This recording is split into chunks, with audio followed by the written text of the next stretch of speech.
Lovely wedding memories there from Edmund Ross, well-known photographer. Now, Valentine's Day wouldn't be the same without flowers, and that's why we've come to Justine Flowers at the Pavilions in Swords, where Mary O'Gara is the chief designer and working away on something Mary. that I presume is very Valentine's related. Valentine roses, of course. Yeah. Yeah.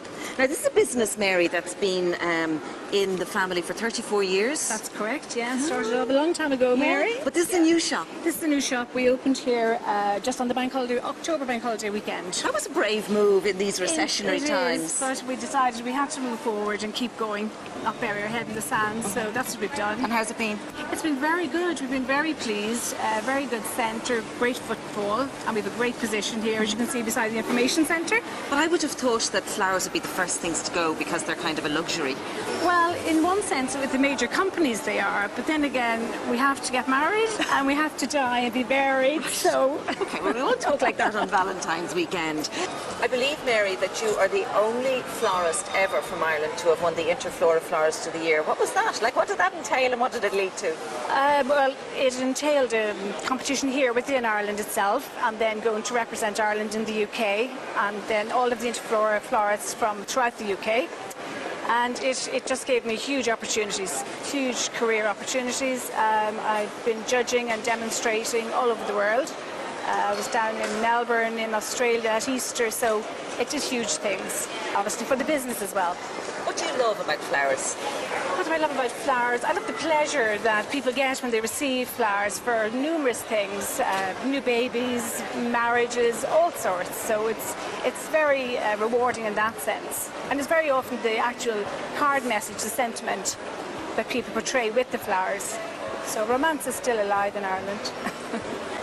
Mary, these are beautiful, and who wouldn't love, you know, a bunch of red roses on Valentine's Day? But are there different trends and fashions? I mean, I'm looking at teddies here behind. Yeah. Well, Mary, the younger people really like the teddies, the balloons, the chocolates, the fun things as well, the little devils, the gorillas, all of those types of things. And then our more traditional customers sometimes would like something that lasts, maybe orchids, tropical flowers. So there is a mixture, but we've plenty for everybody. What's your own favourite? White lilies. Lovely scent. Yeah. And while you're working away there, are there any tips for people? You know, when you get a gorgeous bouquet of flowers and you want them to last as long as you can. Yeah, I mean, the most important thing is that when you receive your bouquet is that you do use the flower food provided. In all of our bouquets, we send a sachet of flower food, so that's really important.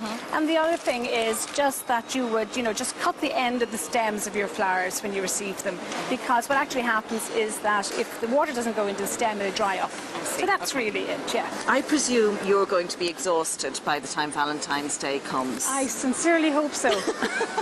Is it like, the butchers are exhausted on Christmas Eve giving out the turkeys? Are you wrecked with Absolutely. It's a huge amount of business to put into one day. So the operational behind it is immense. Yeah, it really is. Well, listen, the best of luck. Have a lovely, busy weekend and a lovely Valentine's Day. Thank you very much.